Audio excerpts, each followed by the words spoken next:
orang datang tiba-tiba menangis, tiba-tiba demonstrasi, tiba-tiba ada yang misalkan membawa ikan, tiba-tiba lagi misalkan ada yang ceramah, ada yang ngobrolin tentang neraka, ada yang stand up komedi, semuanya menyatu. Tiba-tiba ada ngobrol yang politik, kehancuran peradaban dan sebagainya dalam 10 menit. Kacau. Kita obesitas informasi. Kita mau sholat, udah di ini aja di Metapus, masuk bikin tajuk, kita bikin masjid, masuk ke sana sholat di sana.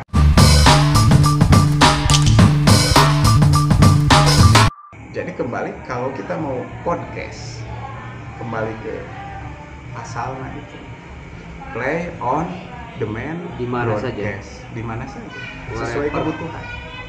Di mana aja, Pak? Betul. Ya lebih bagus kalau kita bikin studio Nah, didesain menarik gitu. Tetapi kan spiritnya begini, set gitu, bro. butuh artistik juga mungkin ya. Iya, tapi yang alami yang seperti ini kadang-kadang kan sentuhan artistiknya itu lebih kuat karena spontanitas, Betul. seadanya. Ini di meja bundar ini kita ngobrol itu sudah Jadi, sangat artistik gitu. Terasi Apalagi digital. di tengah sawah, di saung, set gitu. Kita ngobrol, bahas sesuatu. Bangun di tengah sawah. Oh, di tengah sawah ya. Tengah sawah mah tuh Betak. tapi daya balago. Maksudnya mah di sisinya. Ya, di saung lah begitu ya. Di saung. Di saung ngobrol gitu. Eksotik gitu. Dan Di- diam-diam memang merindukan itu Mas. Iya, betul. Di tepi sungai Sukarsik yang sering banjir itu ngobrol masalah keadilan. Jadi banjir informasi nanti. Iya, itu. Begitu. Dan harus mulai. Sesederhana itu sebetulnya. Sederhana. Terus model berkembang kan cara pandang hari ini, kebahagiaan yang dibikin oleh media untuk manusia akhirnya di kebahagiaan palsu. Ya. Menangis pun menangis palsu. Dia bisa menangis melihat tayangan video yang sedih atau eksperimen sosial, tapi tentang tetangganya dia nggak peduli. Semua sudah jadi ini penuh drama. Jadi sangat. Jadi sangat makin drama. meyakinkan ayat Quran laibun walahun ya. Benar. Ya. Sendagoro drama. Nah, Ya, itu nah, dia. iya. Nah itu bisa dipertegas tuh kayaknya harus bahwa hidup itu adalah silakan tak. Ya tapi kalau memang dipahami hidup itu permainan, anak ingat main bola saja ada aturan. Ya. Wasit nggak boleh ikut main, cuma harus ngatur secara adil. Jadi ketika Allah bilang hidup itu permainan, artinya kita harus siap dengan aturan. Ya, ya, ya. Hidup itu sendagurau ya. Bedanya politisi sama kita yang sederhana Pak Farid. Kalau politisi itu memainkan aturan biasanya. Jadi kebanyakannya gitu. Kalau kita memegang teguh aturan. Nah kan udah jalan ya, kita dengar begini ada sesuatu yang dibahas dan itu menukik, yang barusan tuh menukik. Jadi bukan sekadar obrolan tanpa apa ya, Esensi. ya ada esensi di sana, termasuk ya di era sekarang itu kesempatannya terbuka kita untuk show up, untuk speak up gitu. Dan sebenarnya kalau bicara kemerdekaan secara penuh universal sedunia, hari ini kan dibuka medannya, udah medan terbuka, segala hal, bahkan pasar pun pasar bebas.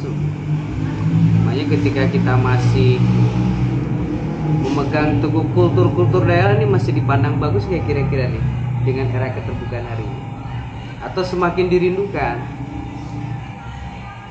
atau sebenarnya kita gombal aja.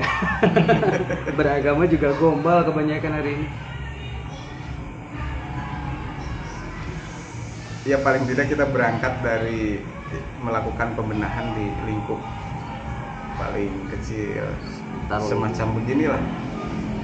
Kita ngobrol perkembangan media, perkembangan era digital yang terus bergerak itu, dan harus, tapi kalau begini kan tadi juga kita sudah sampai ke tools ya, perangkat yang harus paling tidak perangkat minimal apa yang harus kita gunakan kalau kita ingin speak up yang tidak terikat oleh ruang dan waktu kan gitu ya. Kalau dulu ceramah siar konvensional kan terbatas ya. Betul. Mustamina terbatas. Mustami terbatas, ruang terbatas begitu. Tidak bisa ada review ulang. Tidak ada review ulang gitu. Kalau sudah jadi bentuk peristiwanya tunggal gitu. Iya, Setelah digelar, panggung-panggung diturunkan, sepi, selesai begitu. Yang untung kalau para mustaminya itu merekam, memorinya kuat kan. Tapi kan kita tahu acap kali ya masuk dari kanan, keluar dari kiri kan gitu. Tapi kalau begini kan bisa repetisi kan, bisa diulang, dimanapun, kapanpun. Nah, tantangan bagi ormas juga menarik. Sebagai contoh, tanda petiknya kalau tidak masuk beradaptasi dengan perkembangan teknologi. Rata-rata di satu kampung itu Ustadz tuh ngisi 2-3 kali dalam seminggu. Ya. Sementara akses YouTube yang dipegang oleh masyarakat itu warga tiap hari itu kan rata-rata satu rumah itu yang kuotanya masih stay itu pasti ada satu HP di satu rumah. Setiap hari mereka mengakses dari banyak asatid, kiai, habaib dan seterusnya. Ustadz-ustadz yang berbasis ormas itu melakukan pembinaan paling 3 kali dalam seminggu. Ya. Artinya sebetulnya berormas tapi referensinya itu dari YouTube. Makanya jadi lemah di wilayah loyalitas. Ya. Ini tantangan tersendiri sebetulnya untuk pergerakan Islam yang membangun membasiskan ormas. Iya. Nah itu kan kalau sudah tahu di sana ada, tinggal keseimbangan saja kan. Tinggal keseimbangan. Tetap ya tatap muka itu penting. Iya. Nah, tapi paling tidak ini teknologi ini juga kan juga sama pentingnya begitu. Paling tidak ya untuk ya dokumentasi dan lain-lain lah gitu. Jadi sebetulnya itu kan bisa saja kita juga tetap seimbang jalan gitu. Eranya sudah bukan 4.0 lagi tapi 5.0 society. Society itu kata kunci. Ya, society 5.0 kan gitu. Dan itu sebetulnya kan mengembalikan. Jadi sebetulnya antitesis yang barusan, kekhawatiran yang barusan itu bisa dijawab dengan society 5.0. Artinya kembali membangun ekosistem sosial itu, bersentuhan lagi gitu. Ya tidak semata-mata digital murni gitu, digital tok gitu ya. Mendewakan digital gitu, enggak begitu. Ya jika bisnis adalah perdagangan. Iya, Karena sebelum ayeuna mah kan aya Shopee, aya Lazada, sekarang kageser tuh TikTok kan apa paling efektif pada bisnis TikTok. Karena tadi ngomongin society ya. Ada itu langsung kontak langsung kan, gitu. kontak live gitu. Ada tawar menawar gitu, seperti itu. Jadi suasana pasarnya, pasar tradisional, pasar konvensional itu terbangun kan. Jadi memang di samping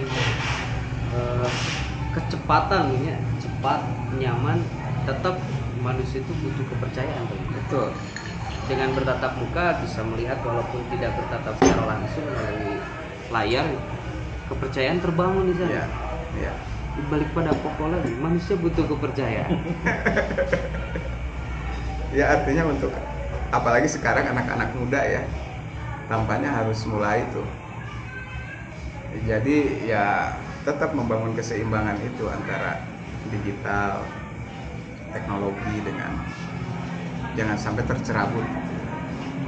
Ini kan ada persepsi juga, misalkan ini adalah masa transisi, akhirnya termasuk ke kelompok misal aktivis, transisi juga luar biasa, Terasa sekali. terasa. Yang awalnya mungkin demonstrasi, diskusi panjang, bawa buku-buku yang tebal-tebal, ini kan udah Mulai ditinggal. apa sih gitu. Ngapain sih gitu. Di saat orang sudah mewartakan dirinya, idenya, termasuk opini dan kritiknya udah mulai media semua. Nah, masa transisi ini bisa dipahami sebagai situasi yang ke arah kemunduran idealisme aktivis atau tadi seperti tinggal beradaptasi saja. Iya, beradaptasi. Ini tools kalau ya perangkat kan, artinya harus dimanfaatkan. Ya kalau kita tidak memulai ya ketinggalan, dan kita tidak bisa. Artinya ini harus, kalau kata orang Sukaresikma, mi indung ka waktu, mi bapak ka zaman lah begitu. Buhun Sunda. Jadi memang harus ngigelan, harus ikut, dan ya mau tidak mau itu sudah tidak bisa dibantah, ditolak gitu, karena memang perkembangan demikian pesat ya. Ya kita ada di sana gitu sebagai, ya tinggal ini aja kan, tinggal apakah kita mau berperan di sana ataukah kita mau kehilangan peran di sana kan gitu. Nonton. Kan itu kan sederhana gitu ya. Ya kalau kita tidak masuk ke sana pasti kehilangan peran kan.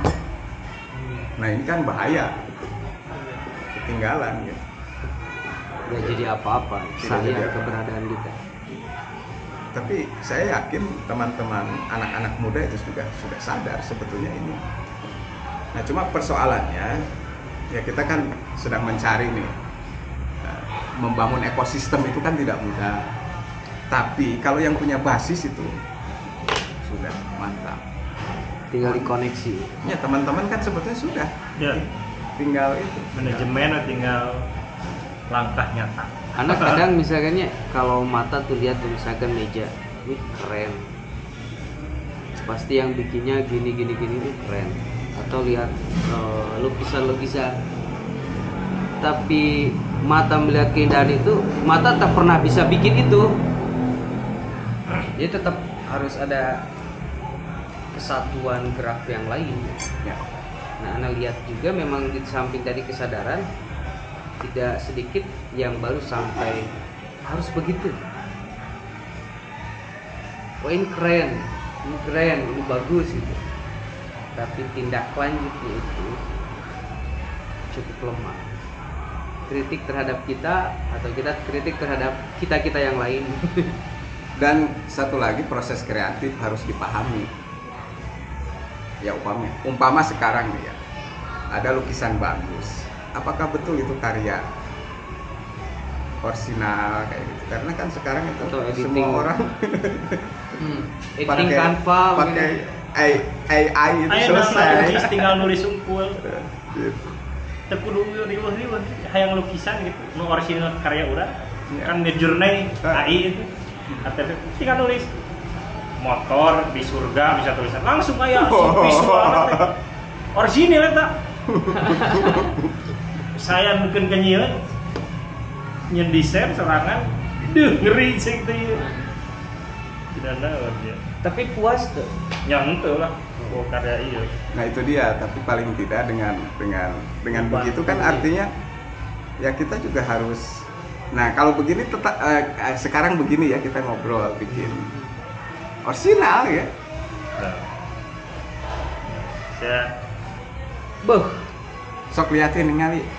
Wah itu tinggal nulis sungkul motor di surga. keur di surga neraka motoran nu badag gitu tulis secara detail Untuk jilid buku. jadi nape tekan kieu gak hasil ya gawean artificial intelligence sok rek ngalukis kumaha ya. Berarti kompetisi ke depan kan? Ya itu dia, makanya sekarang itu di era AI itu yang tadi itu Pelayanan serba ya. yang tadi itu sebetulnya kan bisa ini kalau kita tahu proses kreatifnya seperti itu.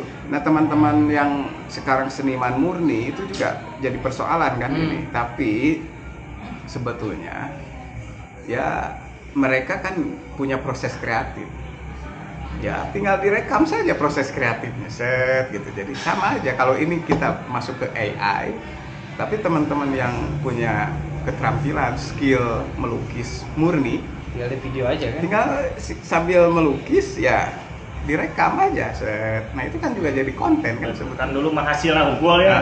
Gitu. Sekarang mah proses kreatif. kepuasan Supaya jangan-jangan karya seni yang dulu juga hasil yang kayak gini. cahaya. Jadi ya sekarang mah tidak bisa dibohongi lagi. Artinya bukan tidak bisa dibohongi ya, orang bisa saja, saya yang bukan pelukis bisa jadi mengklaim diri saya sebagai perupa yang andal kan dengan menggunakan artificial intelligence. Tapi seorang pelukis sejati itu juga sebetulnya jangan kecil hati karena Tidak kehilangan identitasnya. mereka juga bisa kan menampilkan dirinya. Dan memang kita juga banyak tertarik tuh kalau misalnya di Facebook ada yang tampil ya misalkan bikin patung singa atau harimau pakai gergaji. Nah, kesini kita tuh ke saya. Keren. Nah itu kan proses kreatif jadi storytelling kan, berbagi kan gitu. Termasuk bikin patung begini kan bisa mesin tinggal gambar nal aplikasi. Ya kan nanti juga patung akhirnya. Jadi semua dimudahkan. Terus dakwah, nah ini paling tidak jadi tugas PR teman-teman itu bagaimana kita memanfaatkan tools ini untuk kepentingan positif dakwah. Bisa kan sebetulnya karena ini tools itu kan netral, perangkat mau dibikin untuk yang negatif bisa, untuk yang positif bisa. Itu kan di wilayah-wilayah yang produktif dari berbagai akses kemudahan yang dihadirkan teknologi. Nah sisi yang lain model pengaruh terhadap psikologi orang-orang nih, termasuk anak muda.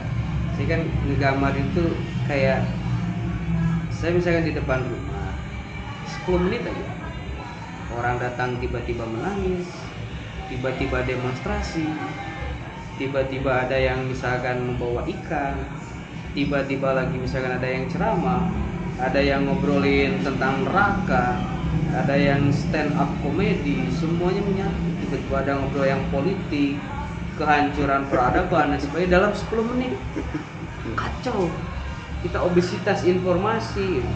Sebaiknya kita bias tidak bisa menemukan kebenaran itu sendiri. Nah kalau lihat mungkin juga saya atau mungkin kawan-kawan dan banyak juga mungkin yang lain, ketika yang melihat scroll terus kan, baik itu story ataukah apa istilah-istilahnya yang 30 detik itu Reels. ya story atau Short, reel short. short yang kayak gitu. Akhirnya udah sulit menemukan saya ini apa ini, karena segala keperluan saya sudah ada di sana. Kalau bicara kebahagiaan bisa bertemu dengan kawan itu ngopi, bisa ngopi sambil ketawa-ketawa lihat yang kita senangi, ada di sini semua. Akhirnya udah tidak terlalu penting ketika harus kumpul-kumpul kayak gini. Asosial kan. Asosial. Makanya ini transisi kah? Dan gejala psikologinya kira-kira gimana nih ke orang-orang? Nah sebetulnya memang ini Di sisi lainnya ya, jadi sisi sebetulnya itu kenapa muncul istilah society 5.0 itu kan sebetulnya itu di sana persoalannya, karena ya di orang-orang di negara-negara maju juga menyadari itu kan, ancaman itu kan.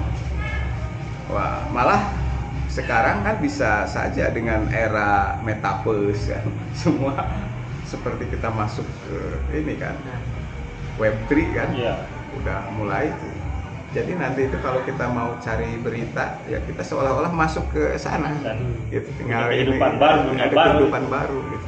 Kalau mau, nah tapi kan ada hal yang tidak bisa apa ya, nilai aturan-aturan yang, apalagi aturan-aturan yang sifatnya apa ya, religi, keagamaan, spiritual, tata ritual, fikih yang kayak gitu-gitu, itu kan tidak bisa.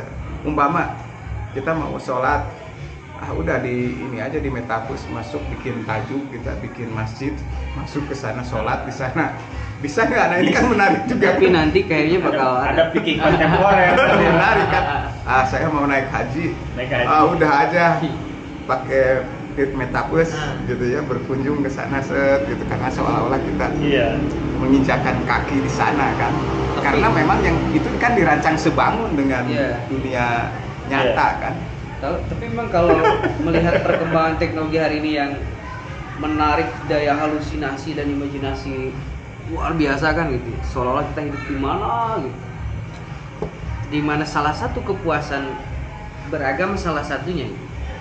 Itu kan ada ruang imajinasi juga, penghayatan. Kayaknya kemungkinan besar lusa tuh ada. Bukan ada, sudah bahkan sudah berlangsung itu, sudah ini. Nah, jadi jual beli persoalannya tanah ya saya. Di Metaverse jual beli tanah sebenarnya gagah. Ya di sana itu jadi nilai kan. Ada koin-koin kan kayak gitu. Nah, tapi persoalannya ya kalau saya sih ya karena memang keterbatasan dan lain-lain, sederhana sih memandang itu. Kita harus bertemu, harus ada persamuhan yang seperti ini. Gitu. Sebetulnya itulah kenapa saya sudah akhirnya setiap bulan Ramadan kita harus ketemu, ngobrol gitu. Ya, kata Allah tuh kalian harus bertemu. Gitu kan. Nah, makanya kita bertemu kan sekarang gitu. Dan yang dibahas juga sebetulnya ini adalah rangkaian dan tidak bergeser dari pertemuan-pertemuan sebelumnya, sambung menyambung gitu. Tahun kelima enggak gitu.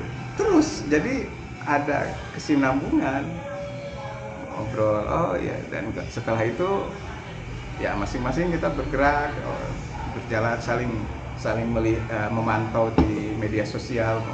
Ya kadang-kadang singgah, kadang-kadang ini kayak gitu kan. Sebetulnya itu sudah terjadi kan. Ya termasuk yang itu ya, apa namanya, nilai-nilai. Makanya tadi bisa saja kan ada fikih kontemporer kan. Terbang temporer. Walaupun memang ya ini kan sebetulnya sudah tegas aturan gitu. Aturan ada yang bisa dikompromikan, ada yang tidak. Ya, dengan kehadiran tools ini apakah, tapi selalu ada pasti pergeseran begitu. Nah, cuma yang sudah ya kita rawat lah gitu, jangan sampai tercerabut. Karena toh pada akhirnya yang di post orang-orang di YouTube juga banyak yang keaslian alam, tentang kerukunan masyarakat pedalaman. Di satu sisi ingin mengumandangkan itu ke muka yang lebih luas, sisi yang lain ada kerinduan. Itu dia.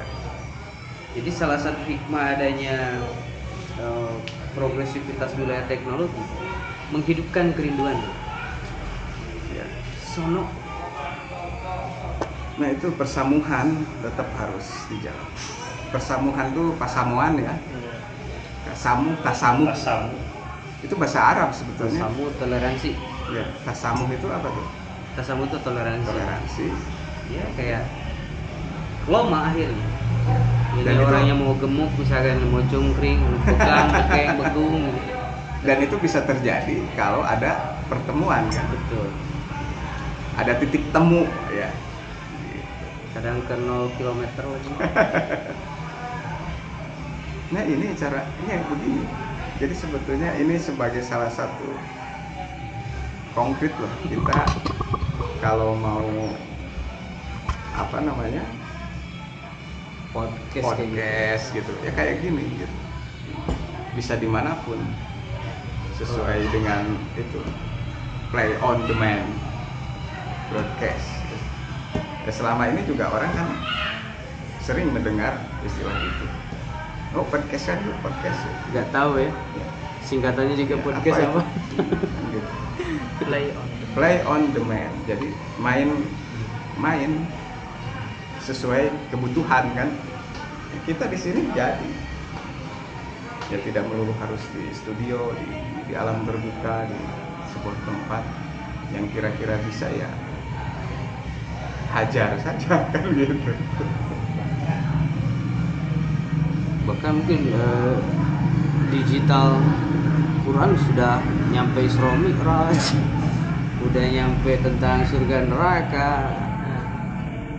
Tapi dengan keberadaan teknologi juga lihat semakin meyakinkan bahwa itu semua ada. Dengan CCTV ya mulut pembohong nggak bisa ngomong Ya. Ihsan bahwa kita diawasi. ya, perangkat ihsan dalam konteks duniawi ya CCTV salah CCTV satunya. gitu. Ya kan sebetulnya relevan ya. Dan kita juga punya di sini CCTV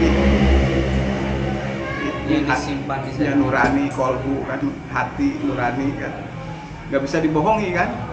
Luar biasa. Ya nggak bisa dibohongi. Ngomong mau nggak bohong ke orang lain tetap CCTV Itu yang nanti akan membuka itu nanti. tetap religio teknologi. Iya betul. Religio tekno gitu kan. Ini jadi banyak tuh sekarang tuh religiologis. Dulu ada demokrasi teistik, mungkin ada teknologi teistik juga. Sebenarnya menarik ya kalau kita mau ini religiologis, ya teknologi dan lain-lain itu bisa. Teistika teknologi. Jelas. Layarnya kan kalau ini mati ya, Ya. kalau ini bisa hidup. Bahkan dicek hasilnya. Nah belum nih, kita masih ada waktu berapa menit lagi nih? 2 menit lagi. Oke, selesai. Closing. Jadi yang kita pahami mengenai teknologi sebetulnya memang ini bagian daripada kesewajarannya kita sebagai manusia harus ada perkembangan, Pak Farid. Saya ngomong sedikit misalnya kemarin-kemarin teknologi aja maju, masa kita kagak? Masa beragama kita tidak maju-maju? Dengan banyaknya berita hoax semakin meyakinkan juga bahwa dalam beragama juga jangan pakai yang hoax. Kita butuh yang objektif, yang apa adanya. Walaupun memang hidup drama penuh dengan permainan, ya pemain terbaik adalah yang memahami aturan. Saya memilih jadi orang yang bermain dengan perkembangan teknologi, oke. Kalaupun harus ada yang lebih kaya, itu yang paling kaya di dunia, orang Islam yang lebih tepat. Karena dia tahu cara seperti apa untuk menjadi yang kaya tapi dermawan. Kalaupun teknologi itu maju, yang paling harus berkemajuan juga umat Islam. Kita sebagai umat Islam, sebagai kaula muda, ada tantangan nih ke depan, yuk kita taklukkan. Karena kita al-fatih yang baru, aktif teknologi dan seterusnya. Itu sih kalau dari anak. Cukup.